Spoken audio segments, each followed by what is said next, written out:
तो अभी आज हम लोग करण कारक पढ़ेंगे। करण किसे कहते हैं? करण किसे कहते हैं, पहले ये जाने कि करण क्या है। करण क्या है हाँ, बिल्कुल।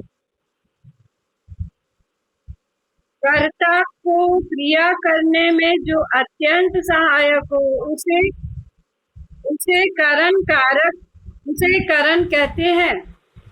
कर्ता को क्रिया करने में जो अत्यंत सहायक हो उसे करण कहते हैं। और करण में तृतीया विभक्ति लगती है, करणे तृतीया।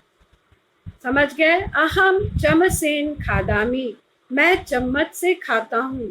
खाना खाने में यहाँ चम्मच शब्द, जो चम्मच जो है वो खाने में सहायक है, तो चम्मच में तृतीया विभक्ति लगी, चमसेन खादामी। चम्मच यहाँ करण हो गया। उसी तरह से माता छुरिकया फलम कृंतति, माता छुरी से फल को काटती है, तो छुरिका शब्द क्या हो गया?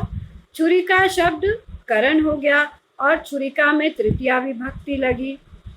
ते बसयानेन विद्यालयम गच्छन्ति, यहाँ पर बसयान जाने में सहायक है तो वह करण हो गया। और करण में क्या लगा? करण में तृतीया विभक्ति लगी, तो करण है यहाँ पे बसयानेन, बसयान। तो बसयान में यहाँ तृतीया विभक्ति लगी, बसयानेन। कहा बसयानेन विद्यालयम गच्छन्ति छात्रा। अब यहाँ पर देखो, अब कुछ उदाहरण देखो, यहाँ उदाहरण देखो। मुखेन खादति, स मुखेन खादति। बालकः पादाभ्याम चलति, बालक पैरों से चलता है। बालकः पादाभ्याम चलति, पादाभ्याम में तृतीया विभक्ति। मृगः पादैः तीव्रं धावति, पैरों से तेज दौड़ता है। उसके बाद गृहम लतया शोभते, घर लता से सुंदर लगता है। लतया में तृतीया विभक्ति। बाला रोटी से खाती है, रोटी, हालांकि यहाँ पे ये कर्म है, बाला रोटी के खादती, बाला रोटी के खादती, रोटी को खा रहा है। उसके बाद स माला भी शोभते, वह मालाओं से शोभता है। किससे शोभ रहा है? माला से शोभ रहा है, तो माला में तृतीया विभक्ति लगी। अब हम तृतीया विभक्ति के करण कारक के अब हम उपपद विभक्ति पढ़ेंगे। ये भी बता दिए थे कल। उपपद विभक्ति क्या होता है? उपपद विभक्ति वे शब्द हैं जो कि जिस किसी विशेष शब्द के योग में कोई विशेष विभक्ति का प्रयोग हो तो उसे उपपद विभक्ति कहते हैं। अब यहाँ पे सह है, तो सह में के योग में तृतीया विभक्ति। रमया सह खेलती, विनय रमया सह खेलती, सह के योग में तृतीया, रमा में तृतीया विभक्ति। सह। अब उसके बाद देखो और भी हम इसके आधार पर लिखें, पढ़े। रामेण सह सीता गच्छति, सह के योग में तृतीया। पित्रा सह पुत्र गच्छति, पिता के साथ पुत्र जाता है। अब देखो, जिस किसी अंग में, ये तो सह का के बारे में हम लोगों ने पढ़ा, सह के बारे में।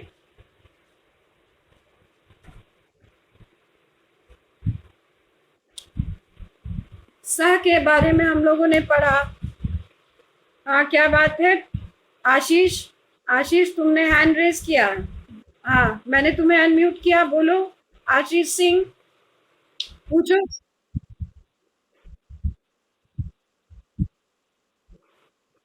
देखो, कर्म में द्वितीया और करण में तृतीया। कर्म कारक में द्वितीया विभक्ति लगती है और करण कारक में तृतीया विभक्ति लगती है। ठीक है, जब तुम्हें कोई सहायक हो तो वह करण हो गया और करण में तृतीया विभक्ति लगी। अब हम देखते हैं कि अब उपपद विभक्ति तो हो गई, एक हो गया कि सह के योग में तृतीया विभक्ति। उसके बाद हम बता रहे हैं कि जब किसी अंग में विकार हो, जब किसी अंग में खराबी हो तो उसमें तृतीया विभक्ति लगती है। जैसे कि पैर से लंगड़ा है, पैर से खराबी है उसको, तो क्या होगा? खंज हो गया खराबी। तो जिस चीज में खराबी हो उसमें तृतीया। देखो बताते हैं, जैसे देखो इधर, जैसे ये देखो, पादेन खंजा अस्ति, सह पादेन खंज, वह पैर से लंगड़ा है। अंग विकार कारणात पाद शब्दे तृतीया। देखो पैर से लंगड़ा है, वह पैर से लंगड़ा है।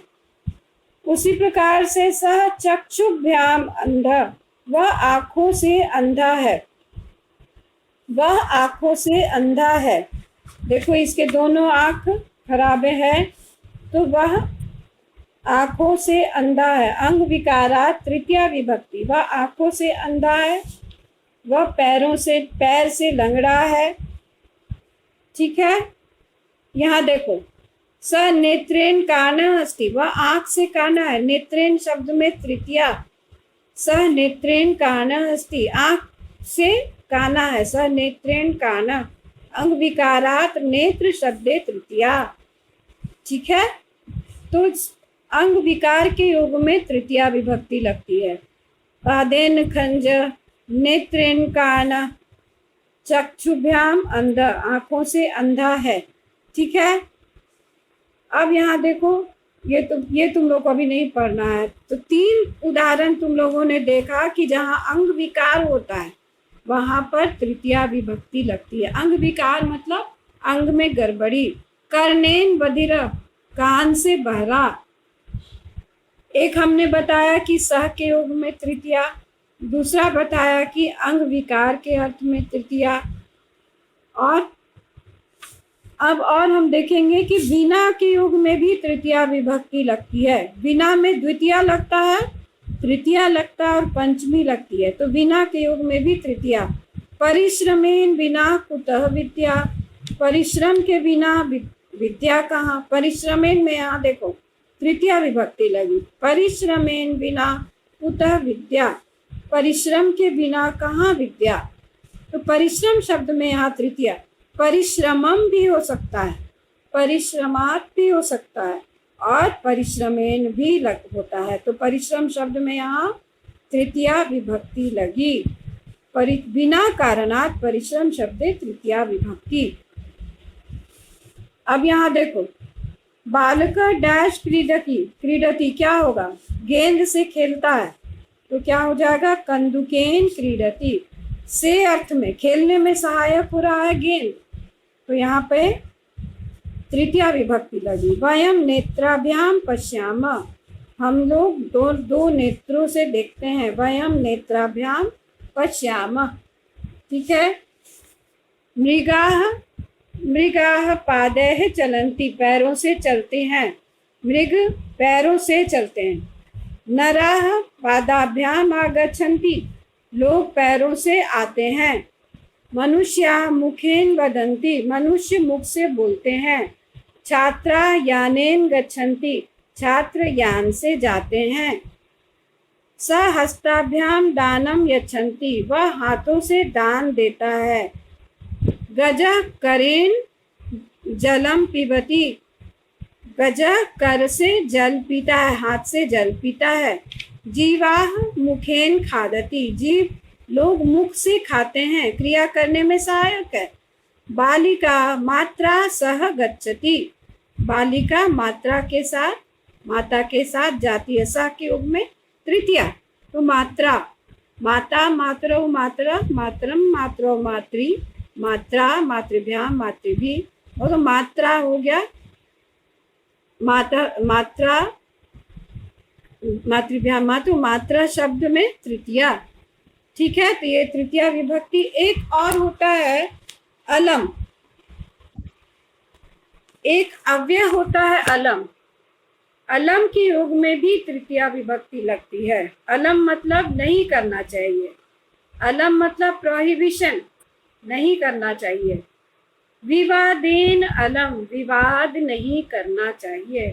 कोलाहलेन अलम, कोलाहल नहीं करना चाहिए। सब में तृतीया लगी। चिंतया अलम, चिंता नहीं करनी चाहिए। ये सब में तृतीया विभक्ति लगी।